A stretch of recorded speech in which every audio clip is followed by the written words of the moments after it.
My son and I stopped at a Starbucks for the first time when he was 3. I asked him what he wanted to drink.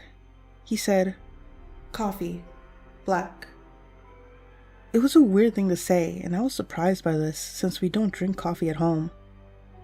I thought, okay, he's going to try it and hate it, and then I'll buy him a juice. After we get our drinks, we're sitting at the table. He's actually drinking the coffee. No sugar, no cream, bitter and straight. He looks out the window with the far-off expression and says, "I wish I had some cigarettes." Nobody in our family or circle smokes. He's always been an odd little bird. He was talking very early, and he would talk about his friend, whose name was something like Shancho or Chancho, who had a very long beard. He would pretend to walk with a cane and would say that he was an old man. One time, he asked us, "Where did I come from?" And as we paused to prepare our response, he piped up with, "Oh, I know. I came from Fog." He had an early and long-lasting fascination with the military. Nobody in our circle is in the military. And one evening he was playing soldier in the yard and had a crying meltdown about being trapped down in the jungle. He happily told us that when you die, you do it all over again. He doesn't remember any of this now. He has made me a believer in reincarnation.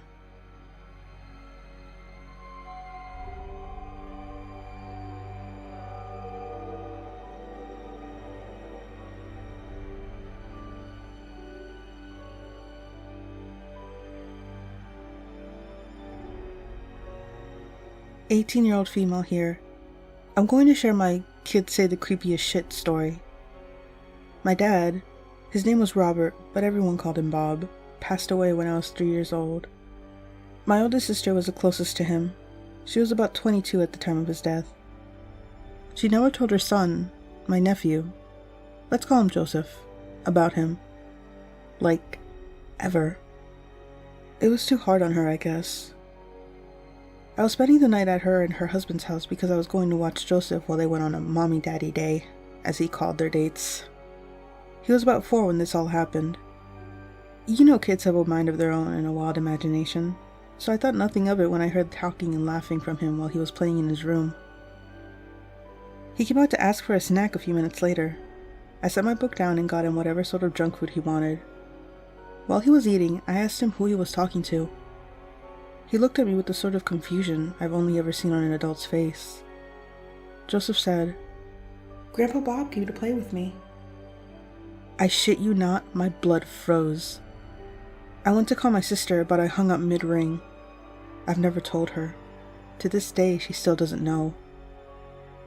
She still hasn't told Joseph about her dad.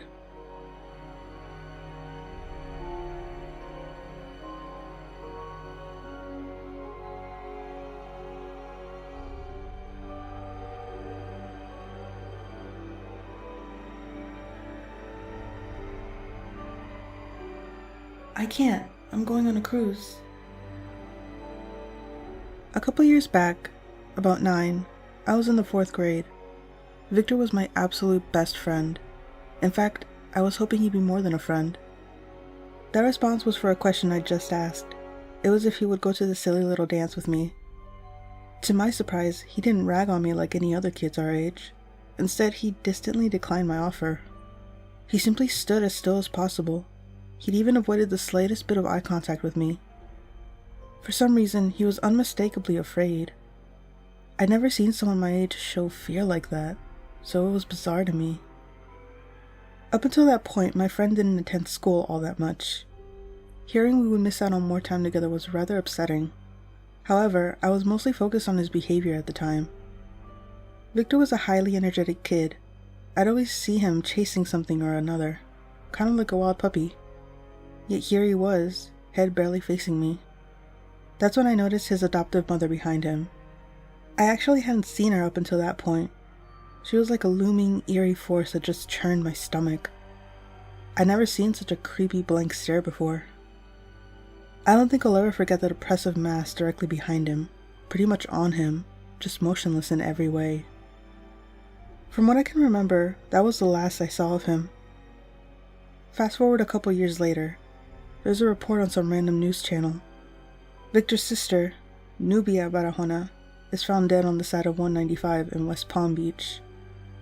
Her body was partially decomposed from being doused in chemicals. My old friend was suffering from seizures in the cab of his adoptive father's truck where his sister was found. I couldn't believe it. Something like that happening to such amazing kids. In all honesty, I never really talked to his sister much, but she seemed just as charismatic and bubbly as he was. Looking more into the abuse of these twins, there's such twisted shit. His father beat him with a broomstick, punched him, poured hot sauce into his ears and nose. Eventually, the father went on to ripping off his lovely eyelashes with hot glue. The more I looked on, the more mortified I became. Never would I have ever expected anything so repulsive to be happening to these seemingly happy kids. All that I read was like something straight out of a horror story. It'd be wonderful to just talk to him, see if he's alright, at least better than how he was those years ago. It just goes to show how unexpected the world is. I didn't think that people would actively go out of their way to get kids, then thrust out all this malice onto them. I didn't think that such wonderful, jubilant children would be enduring so much. To be honest, I'm just so disappointed with myself for not making any connections with the mother and Victor's behavior.